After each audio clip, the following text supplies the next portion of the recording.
Hello guys, welcome to my channel, welcome to my another video. Guys, आज हम जानेंगे nature of organisational behaviour. Nature of organisational behaviour को भी जानना बहुत जरूरी है क्योंकि ये पॉइंट्स में आ जाता है। तो फर्स्ट पॉइंट है इंटरडिसिप्लिनरी, सेकंड है systematic, third multi level, fourth contingency, fifth dynamic and sixth value based. तो अब हम इसके डिटेल्ड में ये चीजें समझते हैं कि क्या होता है multi disciplinary. OB draws on knowledge and theory such as psychology, sociology, anthropology and economic and management.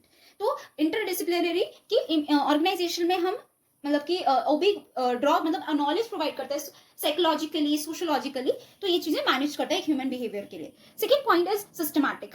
Systematic means OB seeks to understand how individual behaviour और ग्रुप बिहेवियर इन सब चीजों को जानता है। ऑर्गेनाइजेशन समझता है, अंडरस्टैंड करता है कि कैसे इंडिविजुअल बिहेव कर रहा है एक ऑर्गेनाइजेशन में, कैसे वो ग्रुप में बिहेव कर रहा है और कैसे वो ऑर्गेनाइजेशन में बिहेव कर रहा है। Second point is multi level. Multi level मतलब कि वो भी ऑपरेट्स एट डिफरेंट लेवल्स, वो डिफरेंट लेवल्स पर काम करता है, राइट। ग्रुप पे काम करता है, ग्रुप इंडिविजुअल पे and organisational behaviour. Fourth point is contingency. Contingency OB recognizes that there is a no one size fits all approaches to manage human behavior organization. देखो, कोई भी contingency मतलब कि कोई भी organization ऐसी नहीं है कि जो हर चीज पे फिट हो, हर चीज में फिट हो। उसका ऐसा नहीं है। कुछ एम्प्लॉयज अच्छे होते हैं, कुछ एम्प्लॉयज बहुत अपना एफिशिएंटली और इफेक्टिवली काम करते हैं, बट कुछ एम्प्लॉयज अपना बेस्ट नहीं दे पाते हैं बिकॉज ऑफ सम रीजंस। ठीक है, नेक्स्ट आता है fifth, dynamic.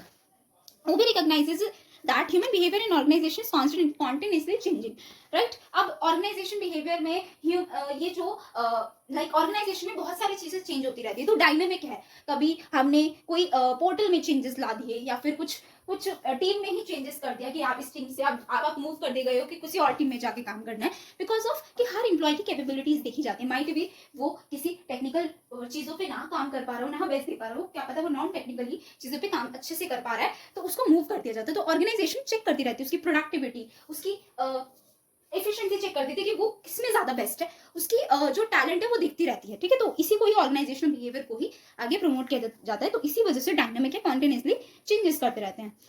Next point is value based. OB recognises the importance of ethics and values in the organisation behaviour. OB recognise करता है और चीजों को बताता है कि कैसे एथिक्स हमारे लिए इंपॉर्टेंट है, कैसे हमारी वैल्यूज इंपॉर्टेंट है, कैसे हमारा कल्चर इंपॉर्टेंट है एक ऑर्गेनाइजेशन बिहेवियर के। To promote fairness, justice and social responsibility. वो प्रमोट करता है कि क्या हमारी सोशल रिस्पॉन्सिबिलिटी, क्या हमारी मॉरल एंड वैल्यूज हैं, क्या हमें काम सही करना चाहिए, वो फेयरनेस प्रोवाइड करता है, राइट। तो ये हमारी नेचर ऑफ ऑर्गेनाइजेशनल बिहेवियर के कुछ पॉइंट्स थे जो कि हमें याद करने थे, राइट। अब नेचर ऑफ ऑर्गेनाइजेशन बिहेवियर के ये पॉइंट्स याद करने में बहुत ज्यादा डिफिकल्टी होती है, राइट। बहुत सारे स्टूडेंट्स हैं जो कुछ पॉइंट सपोज सिस्टमैटिक याद रह गया, मल्टी लेवल भी याद रह गया, बट और पॉइंट्स याद नहीं आ रहे एग्जाम्स में। तो मैंने उसका भी बहुत अच्छे से निमोनिक लेकर आई हूँ, याद करने का तरीका लेकर आई हूँ, राइट। तो आप इसमें देखोगे, इसमें लिखा हुआ है विशाल चल सिम दे।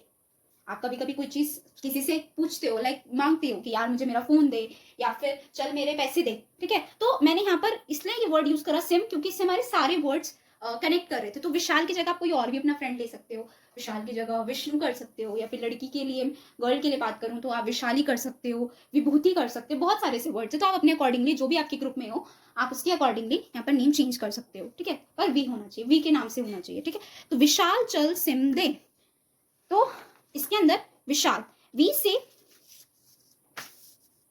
से हो जाएगा आपका वैल्यू बेस्ड। ठीक है, सी से कंटिजेंसी, एस से सिस्टमैटिक, आई से इंटरडिसिप्लिनरी, एम से मल्टी लेवल एंड डी से डायनामिक। तो विशाल चल सिम दे, आपको ये पॉइंट्स याद हो गए सारे। आपको सिस्टमैटिक में याद करने की जरूरत नहीं है, तो आप निमोनिकली आप याद कर सकते हो। तो ये आपको याद करने का मैं तरीका लेकर आ गई हूँ। आप इसको स्क्रीनशॉट भी ले सकते हो, जो कि आपको प्रॉब्लम ना हो आगे के लिए।